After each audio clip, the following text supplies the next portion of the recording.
we are here on day 71 of Trump 2.0, day 540 of Israel's war with Hamas in Gaza, including 2 ceasefires, following the Hamas attack of October the 7th, 2023.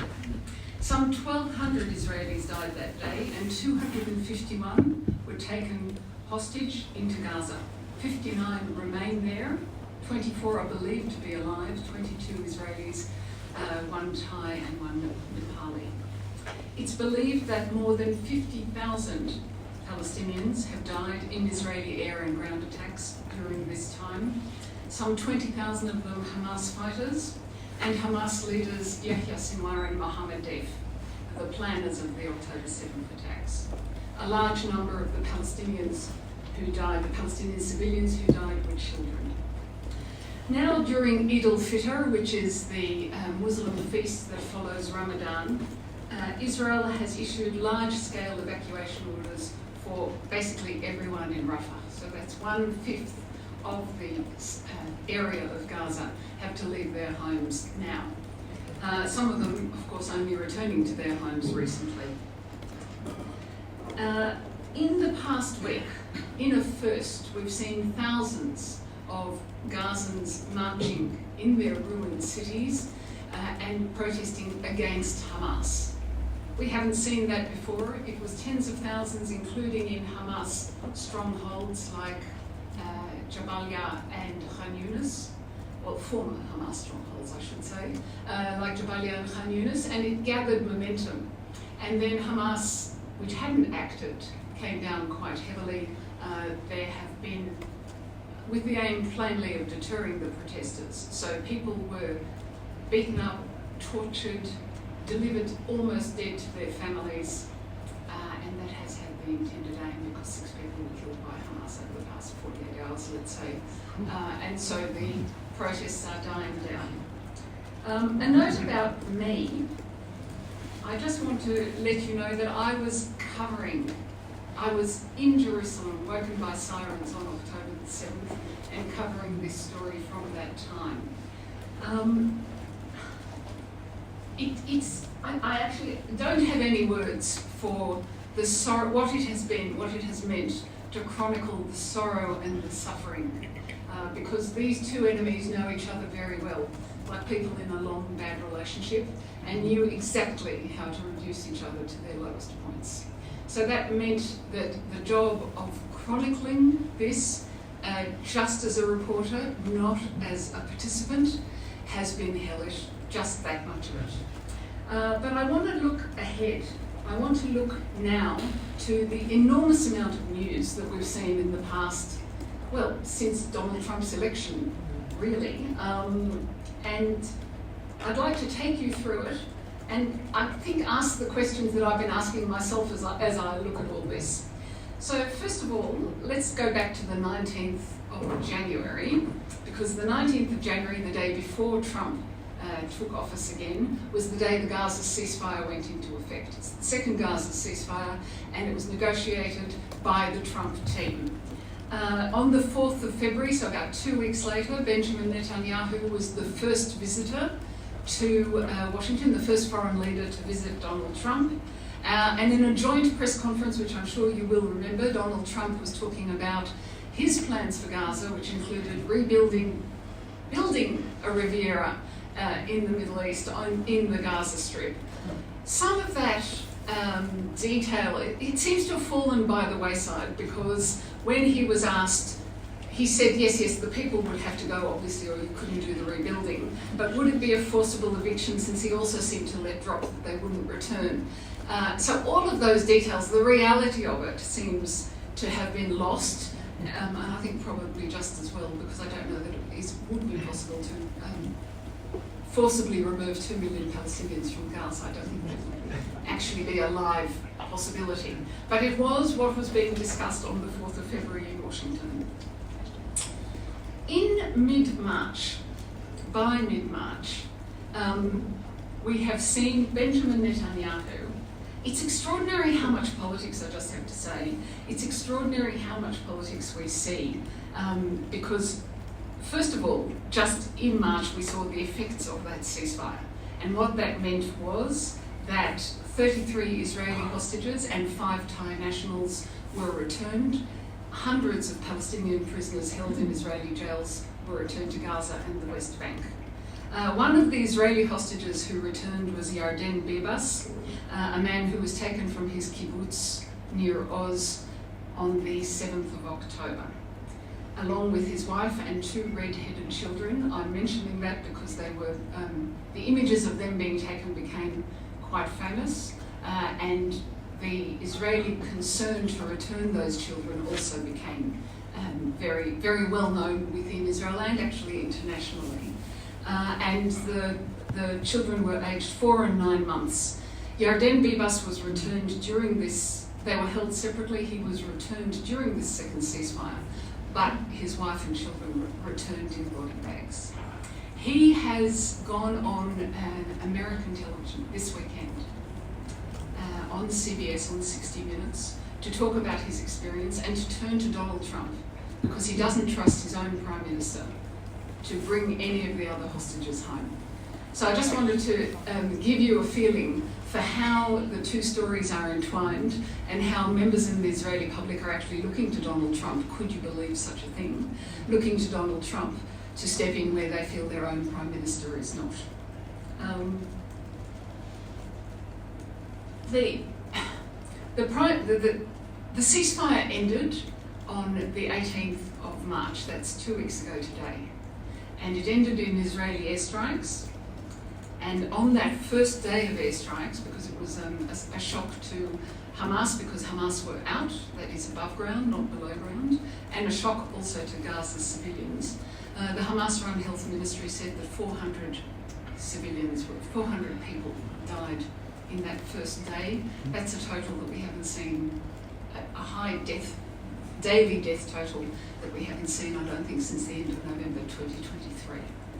And also worth noting, just in the things that I've been looking at, on the 2nd of March, No Other Land, a Palestinian and Israeli co-production, won the best documentary at the Oscars.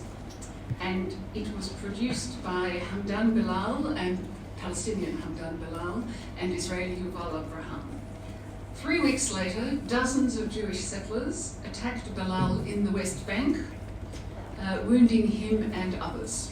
He was removed in an ambulance from that site, and the vehicle was stopped. Men in Israeli uniform pulled him out, arrested him, and it transpired later that they were not actually soldiers, they were settlers who had set up a kind of special forces operation.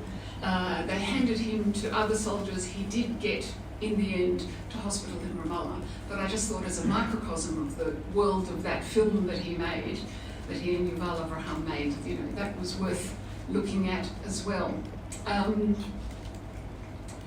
In the past week, Israeli politics has played, well, it's just been, you know, my head was ricocheting, I couldn't keep up with all the things that I was reading. But basically, Israel's Prime Minister has said that he has cemented his government in place.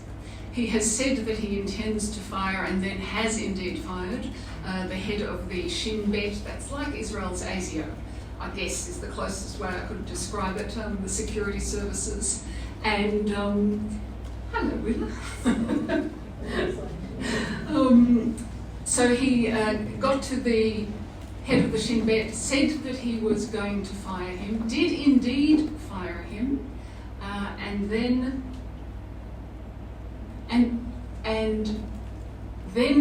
it transpired that all of this is actually about a scandal relating to Qatar. So yesterday he was, and Qatari funding of AIDS working in his office. Yesterday he was giving evidence in his trial, that is his own court case for corruption. He's hiked out of there to go and give evidence in this other case about Qatari funding of AIDS, of his AIDS. And I think that's why the ricocheting, I can't keep up with the amount of news emerging and what this actually means, because he's also announced that he plans to fire the Attorney General. So that is where Israel and not much of the US, but Israel and the US are at the moment. And I wanted to talk a little bit about who influences who when you look at Donald Trump and Benjamin Netanyahu. It was once a bromance, if anyone remembers the photos of them holding hands close together when Trump visited Jerusalem. It was definitely a bromance, but that fell apart in 2020 because Trump blamed Netanyahu for a lack of loyalty after Netanyahu recognised that Joe Biden was the President of the United States. Now they've patched things up, sort of. So they are, I would say, parallel leaders with an authoritarian bent, and they're trying to both, in their separate ways, upend their legal systems in order to cement their own rule. They're both vindictive, and they play the victim of a privileged elite, although actually they're both quite privileged in terms of their own societies. But so you can see that does work for some people, not for everyone. So the question I've been asking myself is, do they mimic each other? Are they learning from each other? Or are they simply acting in parallel, very similar characters in parallel, a kind of morphic resonance, if you will, each in his own society? But it is important, I think, the relationship between them, because all the smart money in Israel, all the analysts who I like to follow because I think they're good, say that the end of the Gaza conflict is entirely in the hands of Washington. It will be Washington who decides when it ends and on what terms. So the relationship between them, I think, is relevant. And the question that everybody wants an answer to when you come to Donald Trump is he a Russian asset? Some analysts say that Trump has done more to undermine the Western alliance in 80 days than in the previous 80 years it took to build it up. Detaching Ukraine and detaching the USA from Ukraine and Europe and other allies. And you only have to watch Russian state television, which I do every so often, both to keep my hand in and to keep my Russian up, and to hear them talking about Nasha Trump, our Trump, to know what the view of him in Moscow is. So there's no criticism of Putin, there is criticism of US allies, and that has led people to seriously argue that he is a Russian asset, a Moscovian candidate, if you like. And articles with titles like Comrade Trump, although I think To Irish Trump might have actually been better. They are, you can see them everywhere. They point to his links with the Russian mafia in the 70s. They point to the trip that he took in 1987 with his wife to Moscow. They point to the money that poured into his bank accounts after that. And in case you had any doubt, 2 former KGB agents, so-called, have popped up to say that yes, he was an agent, and they even know his code name, Krasnov. So there's all of that, and if you have any further doubts, when you ask Elon Musk's AI, they give you an 85% likelihood that yes, he is a Russian asset. But I don't think that Trump has to be a Russian asset to be of value, to be an asset to Russia. He's plainly a Putin fanboy, so it's a full-on crush. There's none of those nicknames. There's no tiny Vlad or puny Putin. I don't hear any of that. And I think it's because he looks across at Donald Trump, he looks across at Vladimir Putin and thinks, I'd like some of that. It's that power controlled in one man's hands and skimming off all that money. So enriching yourself, being at the centre of a state that enriches you, the mafia state model, I think is aspirational for Trump. So I think that's why there's no, you don't need to go as far as being an agent or even just a Soviet and post-Soviet influencer. I think it's enough that that's the ideal. And also once Trump has copied the style and the substance of of Putin, then they can get down to going back to the old ways of doing things, the spheres of influence and dividing up the world. You take Ukraine, I'll take Greenland, and we won't bother each other. So I think that's actually, that's the model from Yalta from 1945 when Churchill and Stalin and Roosevelt met. That's how they did it then, before the United Nations and before this system the Western world built up then. And by the way, Yalta, just when I saw that again, I thought they were meeting in the Crimea. I mean, everything old is new again, isn't it? So for later reflection, for all of us, what will be the possible effect on Ukraine, on Europe, on Greenland, and on two countries who have elections soon, Canada and Australia? Will this actually, the law of unintended consequences, will it strengthen Europe's military arm? Will it strengthen Europe altogether? And actually its economy? Will it make Europe stronger? Will it will it strengthen Mark Carney in Canada? And maybe even Anthony Albanese in Australia? Although when I look at both Peter Dutton and Anthony Albanese, I don't think either of them, not from anything they've said in public, has taken on the pivot or the withdrawal of America from its obligations before. So I think that's just worth us thinking about because it's relevant to us. So my first question that I've been asking myself is, why did Trump engineer a ceasefire in Gaza? That was down to him. Biden had tried and failed for the previous year. So why did he? What was in it for him? By the way, this ceasefire that we have just seen, this poor ceasefire deal, too late, too convoluted, too many phases, too many opportunities for breaches and failures. This is that deal. This is actually the Biden deal that was just enforced by the Trump team. So why did they do that, and how did they do that? And I think they did it for two reasons. One is they wanted to enable Trump to start with a bang and to be able to say, I'm the only one who can bring peace to the Middle East and all those other things, that boasting that he likes to do. Plus, I think they have realised that the only way this Gaza war stops is if the Israeli hostages are released. And having realised that, they actually worked to release the hostages. And what that meant was that the team was on the ground. The Biden administration had not met with the more right-wing, extremist, messianist parts of Benjamin Netanyahu's government. They opposed a ceasefire. This team came on the ground, met them, soft soap talked to them, and delivered a deal of some kind. So that, I think, is because they understood the importance of the end of this conflict. That's why they delivered this ceasefire. My second question, or my following question then is, why did the Gaza ceasefire fail? Israel would say it's because Hamas just hasn't released those last hostages. They could do that. The other thing that Israel says is that Hamas was regrouping while during this 72-day ceasefire, they were regrouping and rebuilding themselves. That's probably likely true. Also the allegations, the claims that Hamas was stealing aid that was to be given to Palestinian civilians in Gaza. That's true too. But I don't think that's actually the core of the issue. Israel had committed itself to a term that I just never could see, not just me, Benjamin Netanyahu sticking to, which was that after this first phase of this deal, Israel would withdraw from the Gaza Strip totally and the rest of the hostages would be released.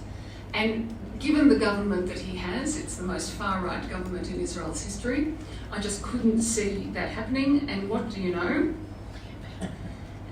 It didn't happen. So Benjamin Netanyahu had a March 31st deadline, that's yesterday, by which time he had to pass his budget. If he passed the budget, his government is cemented until 2026. If he didn't pass the budget, he'd have to hold an election within 3 months. This is a very unpopular government, despite his strong arm tactics. And all the polls since October 2023 have shown that they would not be re-elected. So on that basis, he, I think, made the decision that he could not do that withdrawal from the Gaza Strip with this government that he has. And so on the 18th of March, he did not withdraw from the Gaza Strip, and the attack began again. There was another reason. I was going to tell you why it worked for him, but I'll just tell you there was one other reason.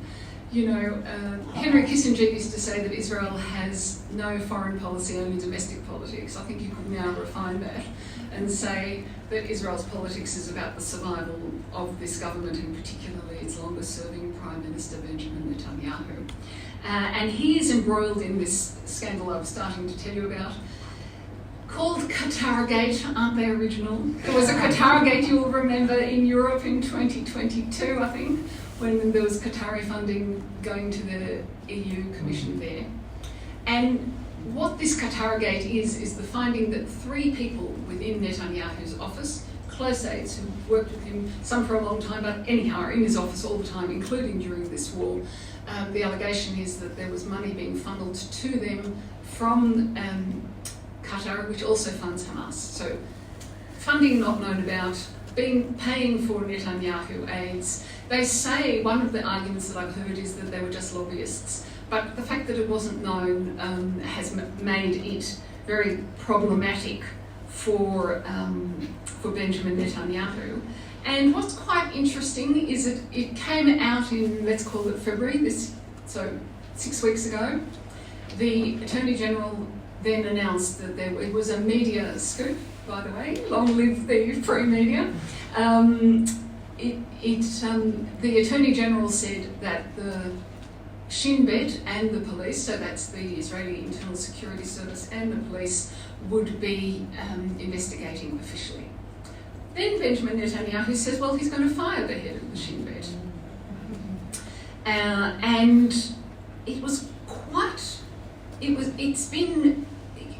it's hard to say because there's always another crisis or whirlwind, and you think, well, it can't get any worse than this. But firing the head of the security service, he has seen off other leaders who were also involved in October the 7th. But his basic argument was that he doesn't trust him, he doesn't have his confidence anymore. So after the Gaza war began on the 18th, on the 19th, the right-wingers who had left the coalition returned, including Itamar Ben-Gvir. They then voted they voted on the budget, the government is sound, and then they voted unanimously to support the firing of the head of the Shin Bet. He says his firing is political. It's because of this investigation. Netanyahu says, no, that's not the case. And I just want to read you something that he tweeted after the police came in and did their first interview with his aides, who had been against whom the allegations are made. Where is it? Oh. Here it is. In America and in Israel, when a strong right-wing leader wins an election, the leftist deep state weaponizes the justice system to thwart the people's will. They won't win in either place. We stand together. That's what he thinks is an appropriate tweet after his aides have been, I won't say arrested, but detained and questioned. Yoram Cohen, who's a previous head of the Shin Bet, 2 or 3 back now, who worked with Netanyahu and is now an opponent, said, which I did think was quite funny, he said, there's no deep state in Israel. Netanyahu's been Prime Minister for 17 years. If there is a deep state, we're not very good at it, which I thought was actually basically right. Last night, because, we have to have news right up to the minute, last night, after Netanyahu had to leave his court case to be interviewed himself by police about what he knew about the funding to his aides, Netanyahu said in a video statement that it was all, as he always says, there's nothing there, don't worry, and he said they're being held hostage by the police. Given that there are actual Israeli hostages being held in Gaza, this was met actually with revulsion on Israeli social media. So it seems to me that Netanyahu is taking advice from Steve Bannon to flood the zone with shit and have so many things going and so many outrageous statements that you don't actually know where to funnel your anger, your disagreement, or your action. And I will just, I want to do one more thing, if I can, I know time's getting tight, which is, why is Qatar so important to Netanyahu? Why is he going to the wall for these three guys instead of just saying, I didn't know anything about it? You know, why all this?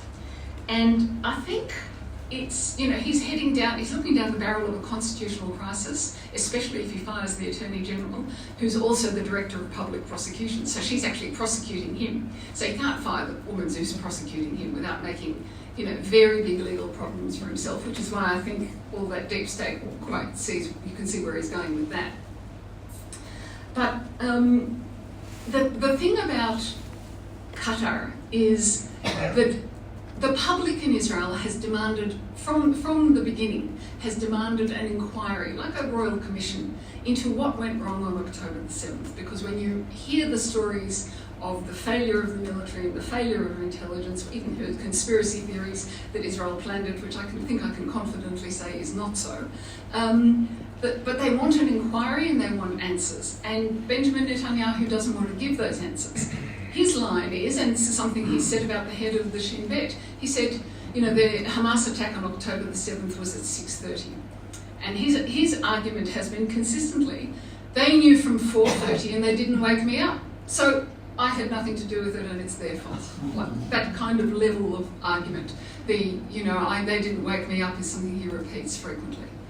So he doesn't want an inquiry because it's not just about the 2 hours before 6:30 in the morning. There's a history with Qatar, and there's a history with Benjamin Netanyahu in Qatar.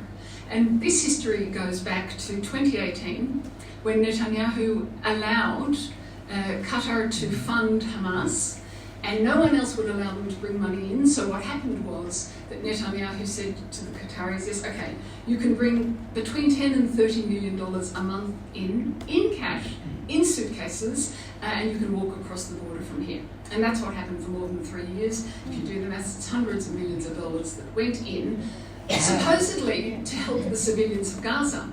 But it was going to Hamas. And there has been now, since all this came out again, since this Qatar story made news, there has been more reports that actually the Shin Bet had told him. First of all, they opposed this all along. The Mossad was in favour, the Shin Bet was not. Then they told him that they had evidence that $4 million a month was going straight to Mohammed Def, to the head of the Hamas military wing. So he doesn't want any of this looked at, none of it. And he had another policy, which was actually a very important policy in terms of his government, and it was strengthening Hamas and keeping the West Bank weak, like keeping divide and rule, which he does so well in internal politics too. It's part of his years-long success as a leader. So that divide and rule meant that he wanted to support Hamas in order to stop a Palestinian state. And he said so quite openly in 2019 at the Likud, the party conference, his own party conference. You know, he said, we have to do it, we have to support Hamas. And I heard an analyst who said, which I thought was right, you know, they thought that if they fed Hamas money, they could tame them. And they learned on October the 7th that there was a huge price for that. So I think that's why Benjamin Netanyahu is so opposed to any inquiry. That's why he's willing to look down the barrel of this massive constitutional crisis, to take Israel who knows where, during a war, and to fire the head of the security service and the Attorney General during a war. Now, I do have more to say, but it's 1901, so you can ask me questions. No, I did, they're all here. Yes, except six, you're right. You want to do 6? Yeah, if you ask me, yeah. You can. Do 6. Okay, so it was something I was speaking to the interns here earlier, and we had a talk about this, and they were interested, and so am I. they asked me if there are protests, and it's very interesting because not only are there those Hamas protests for the first time raising their heads. I have done stories about previous Hamas protests, but they've been online. They haven't been out on the streets. There was one very famous protest during a winter, again when there was no electricity, and the people just came out onto the street and said, we can't survive in winter without electricity. But real protests against the rule of Hamas are pretty quickly jumped on, and I've interviewed people who have been in Hamas jails. So the fact that these tens of thousands of people were on the street has been quite amazing, and they have been deterred because the brutality, it's been so brutal. But nevertheless, I think it's definitely worth noting because it has been a first. In Israel, there have been protests for 2 years. They're very determined. They went out in January 2023 to protect their judicial system, their democracy, from their government. You know, it wasn't part of what Benjamin Netanyahu promised. They were elected, I know because I was reporting there was that first day of the new year when if you're doing news, then anybody will come to you. So they came to me because Netanyahu had named his first government. On Wednesday, they announced their judicial overhaul. And I remember thinking, wow, I wonder if Israelis will understand the separation of powers and how to explain to them how significant this is. And by Saturday night, they began a series of protests where tens of thousands of people by the end were on the streets. And that did not succeed in preventing the first step of this judicial overhaul, but it definitely was a brake upon it. Then October the 7th, 2023 meant that the country was at war. It's much harder to protest against your own government during a military crisis. But this latest, the Qatargate, the firing, the Attorney General, about to fire the Attorney General, having fired the Shin Bet chief, it's just too much for people, and tens of thousands are on the streets again. But looking across the world, at Turkey, at Serbia, at what happened in Belarus, at the recurrent protests in Iran, if you're not organised as protesters, if you don't have a really clear line, it's very hard to see off a political master or a strong-arm leader or a political master like Benjamin Netanyahu.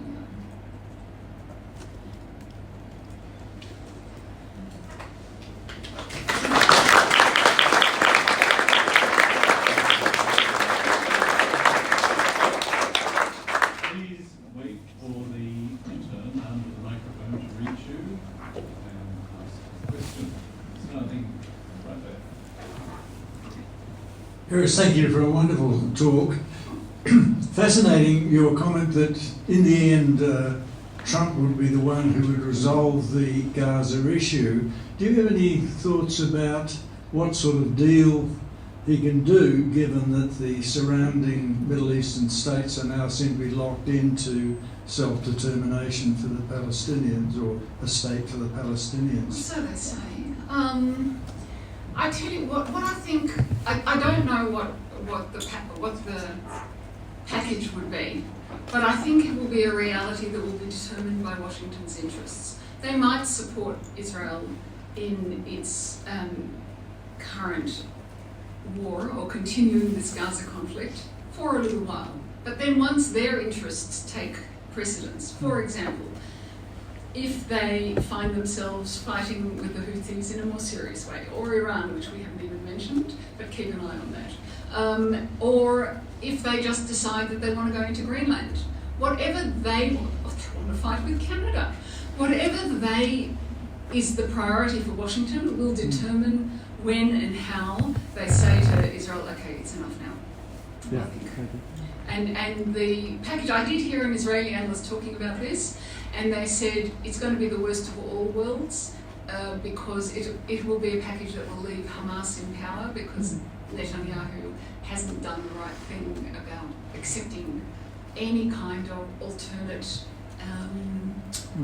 alternate Arab and Palestinian option for running the Gaza Strip. That's interesting. Yeah, thank you. Yeah.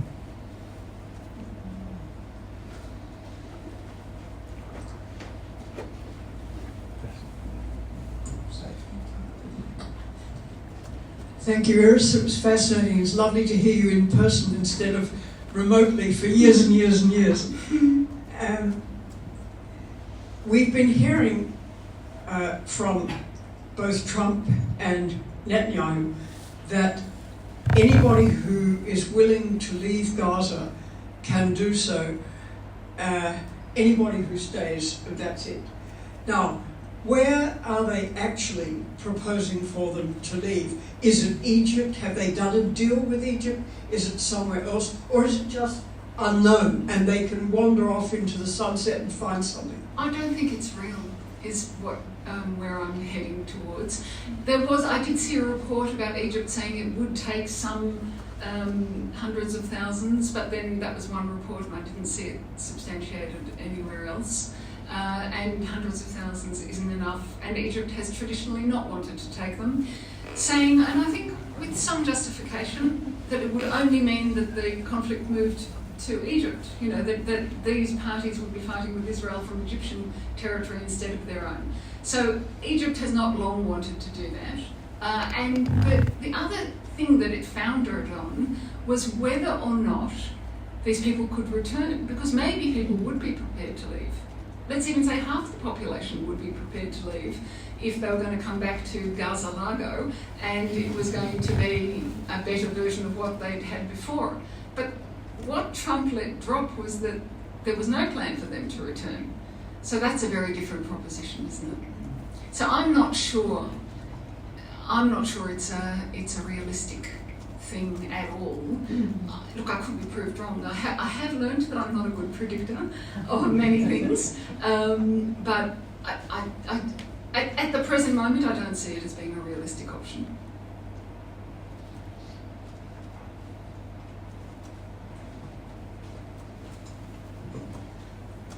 Hello, I'm Diane. I recently retired from DFAT. I was posted to Israel from 2018 to 21. So when October the 7th happened in 2023, I was just astounded, that Israel couldn't have known about it, because, I've dealt indirectly with Shin Bet and, Mossad and so on, and they're among the best intelligence agencies in the world. So I was interested to hear your comment about Qatar funding, because I wasn't actually aware of that. But I'm still sort of amazed that they could have missed, such elaborate planning. Not just you. That's the most consistent comment, and especially, in Israel and everywhere else. And the best theory that I can come up with is what they call the conceptia, the conception that they had, that the real risk was from the north, that Hamas didn't have the capability to do this, nor the intent, and they had set up a warning system that they thought was going to be good enough, which included a smart fence, which was very easy as it turned out to push down and fly over, and they had young women watching the border at these censored. But it's quite interesting. They had women because men couldn't concentrate. Young men couldn't sit and look at this for 8 hours a day. But the fact that women did it, I think then made it a job that was devalued in the army, because they had warnings from these young girls. They were 18. And they were sitting watching the border all day, and they'd say to their superiors, something's going on here. Something is big. They're cooking up something, we just know it. And they were kind of told, yes, little girl, don't bother us. We have our conceptia, we know what's going on here. Our main interests are in the north. And you can see that they actually had made a big effort to penetrate Hezbollah in the north. So, that they were on that loop, but they just closed their minds to this loop. And it's extraordinary actually, for two reasons. One is that one of the women who was the boss of these girls, she kept talking to her superior about it, and he actually said to her, if you bring this up one more time, I will have you court-martialed. That's another reason you need a commission of inquiry, isn't it? If you have things like that people have to get to the bottom of. And then, so that in itself, that blindness is extraordinary. And then the price paid by those young women, because they were not armed, and they were there in their pajamas when Hamas came across the wall, and one of the girls was sending messages back to base and saying they're on their way, they're coming there, and her last message was they're inside. And she didn't live. I've seen an interview with her mother, which was heartbreaking. She didn't live. They were all herded into a room. Basically, many of them were killed, and then the few that weren't killed were taken hostage and only returned, thanks to the officers of the Trump administration, just now in this most recent ceasefire deal.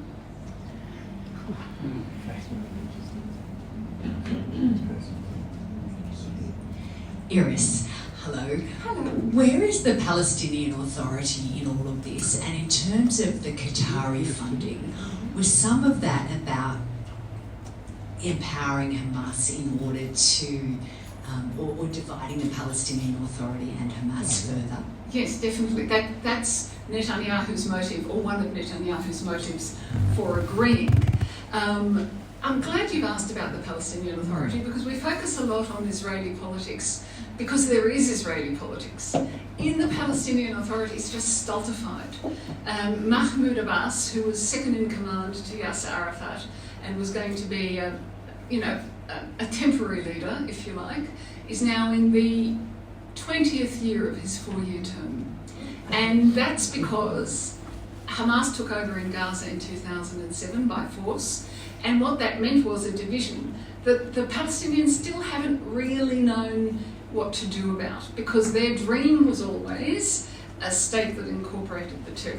And in fact, that violent takeover of Hamas, they had been fighting before, but that violent takeover put paid to that dream. I interviewed people who came across the border. Israel had to save the Fatah guys who came across the border to go to Ramallah because they couldn't survive in Gaza any longer. So it was definitely Benjamin Netanyahu's aim. And he said so plainly, we can, if both are weak, then there will not be a Palestinian state. Like, he actually put it like that at his own party conference. So I don't think the Qatari aim, it's a good question as to what the Qatari aim is, and I don't know. Definitely there was a sense that this money, it was for civilians in Gaza. There's no doubt about that. But they must have known, they're the sponsor of Hamas, after all. This is where the Hamas in exile, leadership in exile lives, is in Qatar. They must have known that if half of the money went to Gazan civilians, then half would go to Hamas. And I'd say, having seen that tunnel system and the crappy roads above, that more than, not much went to the civilians, and more actually went to build something very elaborate for Hamas. Hamas, I saw an interview very soon after October the 7th with Musa Abu Marzouk, who's a leader from the outside. He's been quite talkative. You can see lots of interviews with him. And one of the things he said was, when asked why they'd only built these elaborate tunnels for themselves, he actually said, it's not our job to look after the people of Gaza. That's for the UN to do, or Israel. Our job is to look after ourselves and our fighters. So he made that quite clear. He also said one more interesting thing within the last month, I think, to the New Yorker. Did an interview, and he said, if we'd have known, well, he always said he didn't know, that this was a surprise to the external leadership. The timing and the nature of the October the 7th attacks was a decision from inside the Gaza Strip, from Sinwar and Mohammed Def. But if we'd have known, and known the price that Gaza would pay, we wouldn't have done this. Then, within a very short space of time, the Gaza leadership put out another statement saying he'd been misquoted or misunderstood. But I think that probably, it definitely has a ring of truth to it. I have been thinking, and I've discussed this with the interns too, I have been wondering what it was that Sinwar and Def thought they would do. I have read accounts that say they actually did think they would overrun Israel, and that there would be a revolution from the north, from the West Bank, from inside Arab citizens of Israel. And when that didn't materialise, the price there was support from Lebanon, but not the kind of support that they wanted. And support for which Lebanon paid a very high price, actually. And Hezbollah paid a very high price. If you want to talk about the relationship with Iran, Qasem Soleimani was the head of the Al-Quds group, the group that was in charge of foreign terrorist actions or foreign resistance actions, and he was killed 4 years ago now, 2020, January 2020, I think, by Washington. And there's never been a leader like him, or there hasn't been a replacement for him since. But his theory was that there would be what he called a ring of fire that would surround Israel. So it would be all of their proxies, first and foremost Hezbollah, but all their other proxies all around Israel, and that would be, they would tighten that ring, and that it would be bad for Israel. So that when you think of what the Hamas people I've interviewed say, perhaps they really thought, perhaps Sinwar really thought that this was in with a chance. I don't know. But the results have been so terrible for Gaza, and you'd have to predict, having seen the previous Gaza conflicts, that it wasn't going to be easy for Gaza. So it's been so terrible for Gaza. It's been, in terms of Hezbollah as a movement, they've got years to come back from those pages and all that Mossad operation. So yes, part of I always feel when I'm with Palestinians, especially young Palestinians, that they have no, there's nothing, no threshold. They've got nowhere to look, because their politics is just clamped down tight. That is an Arab world problem, as you know, across the region. And Mahmoud Abbas is not a terrible strong man, actually, not very strong. But nevertheless, when you think of them, they live next to a democracy, they see elections, and they don't have elections. And the choice is this one or Hamas. Maybe they want something else altogether. And I do think that they do feel choked by the situation and the presence of Israeli settlers in the West Bank. All of those things make Palestinians in the West Bank feel choked.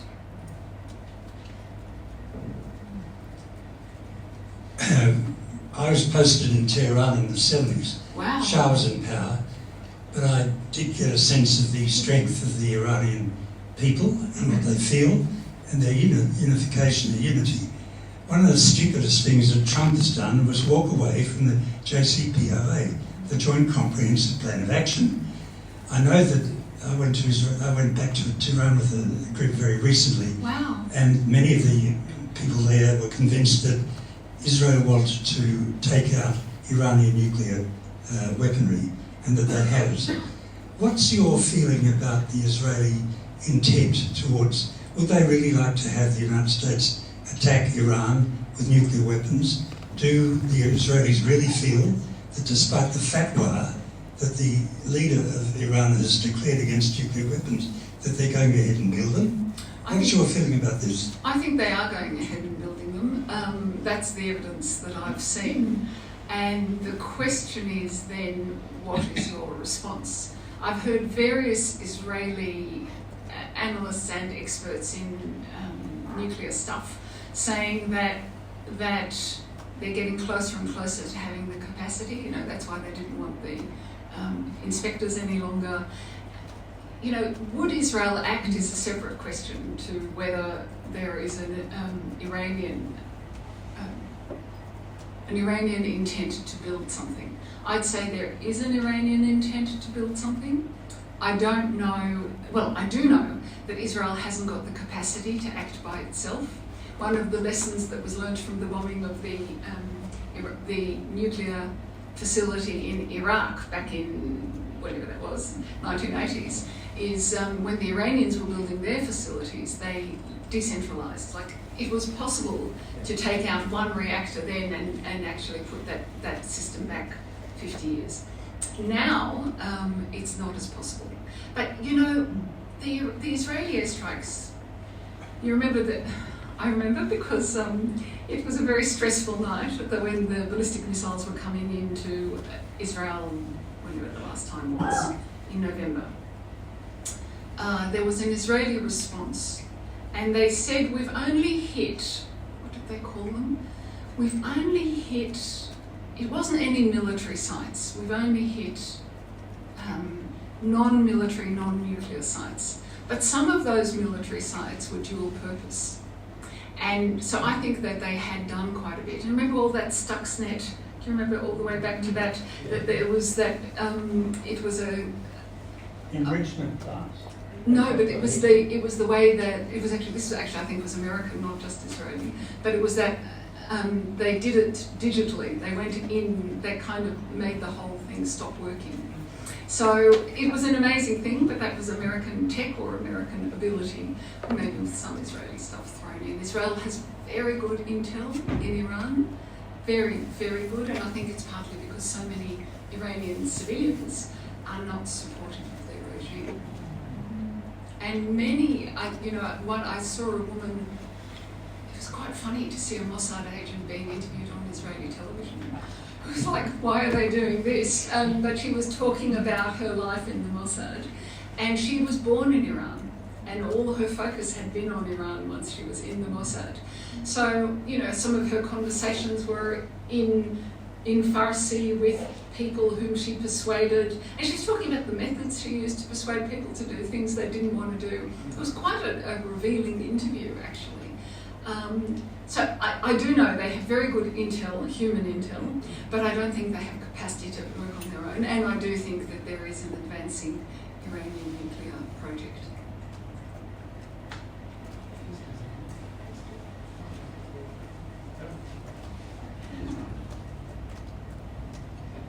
Thanks, Iris. Yes. What's the relationship now in terms of the Israeli population's thought about Trump, seeing he's helped to return hostages? Is there a general positive sort of feeling towards him in Israel?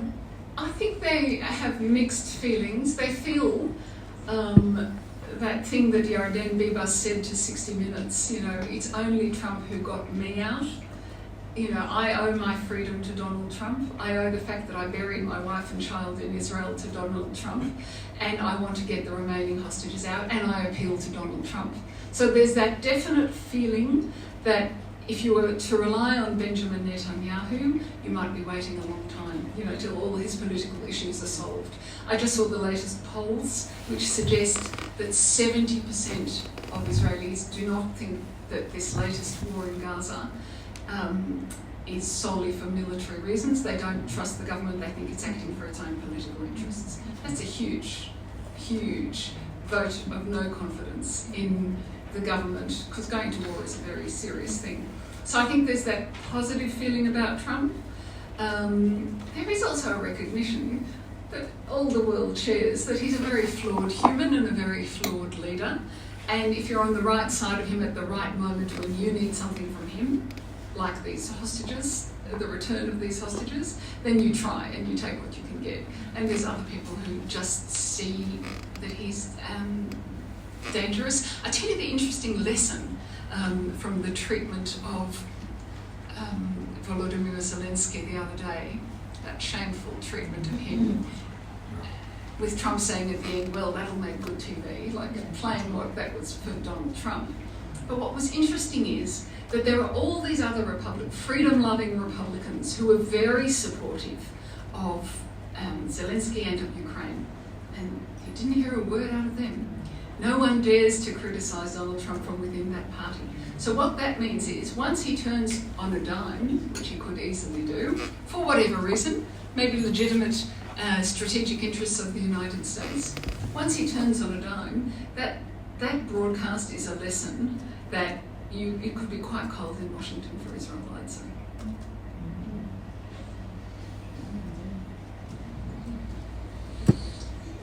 Iris, I'd like to know a little bit more about Egypt in this conflict.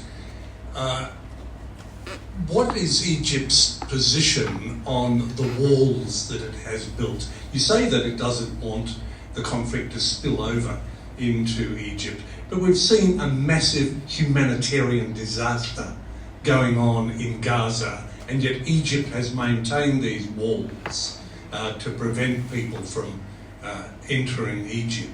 What is the position taken by the Egyptian government? How does it explain its apparent, at least here in the West, when we look at the media reporting, its apparent lack of concern for fellow Muslim Arabs who are going through this appalling circumstance in Gaza? The Egyptian argument is, first of all, about self-preservation. I'll remind you that this is a government that followed Mohammed Morsi, that followed the Ikhwan, the Brotherhood. The Muslim Brotherhood, you could call Hamas in Gaza the Gaza branch of the Egyptian Muslim Brotherhood. So they don't want to let in a lot of Hamas folk and let them run riot. They've got enough troubles with their own Brotherhood people whom they keep in prisons, as you know. You know what their relationship is with them. So first of all, they regard they don't look on Hamas with a friendly eye. Let's put it like that. The crisis is a real crisis. You know, the humanitarian crisis. The situation has been terrible. They have been letting people out who first have to pay huge sums of money in US dollars to Hamas to be able to get out, and where they get out to is first of all Egypt. So they did take some people who Hamas would allow to leave, but they don't want, for the reasons we discussed before, they don't want, I can see this, I can't see the saying no to the suffering of people in Gaza, but I can see the argument that says if they come across, they will simply have their war with Israel from our territory. That's what's going to happen. You're just going to move, let's say you moved everyone from Gaza into 2 towns in the Sinai. Within minutes, that's where the rockets would be being lobbed from, and that's where the airstrikes would be coming.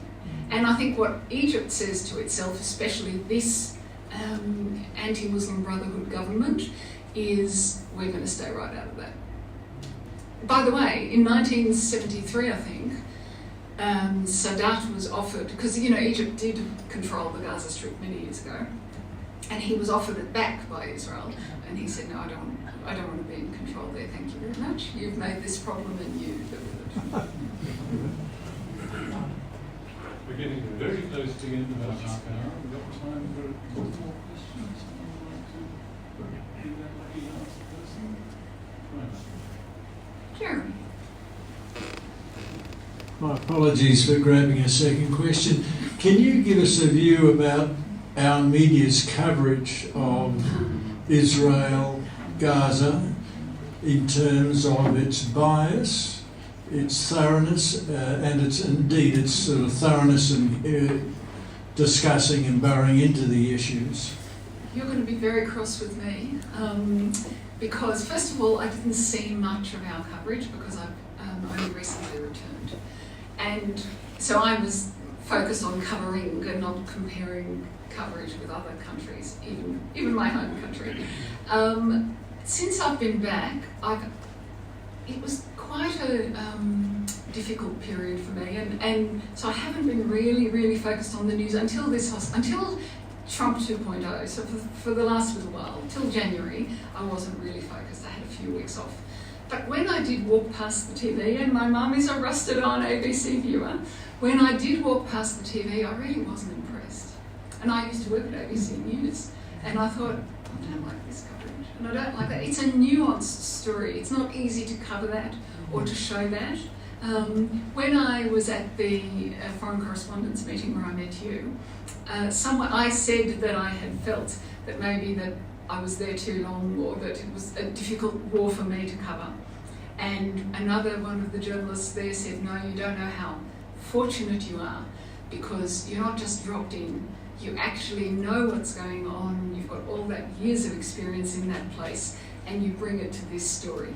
So I took that as a gift to me, but because of that, I don't watch much local news, but in answer to your question, because I don't think it's very good.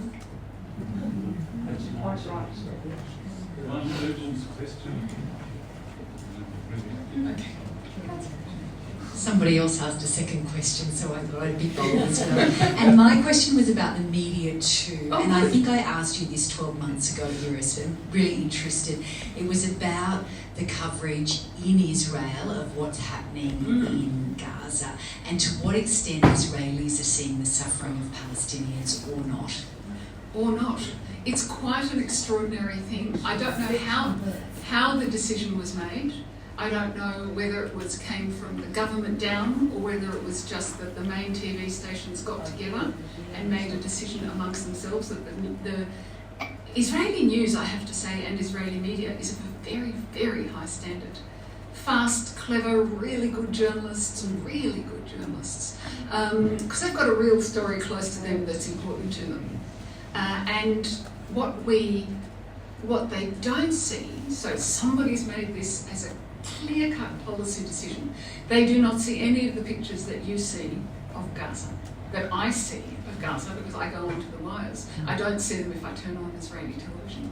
I think that's a terrible mistake, because you have to know what's being done in your name, and even if your sons are fighting there, and so, of course, you know, as parents and family, you are very worried about them. You have to see what is going on. You have to see the medical issues. You have to see it all. You can still make whatever decision you want, but not seeing it, I think, is it's a huge mistake, and it allows, for example, a very right-wing government to return to fighting and airstrikes. I've seen a number of people that I follow on Twitter who are Israeli military analysts, who are former security service guys, and they say, what is the military aim of this?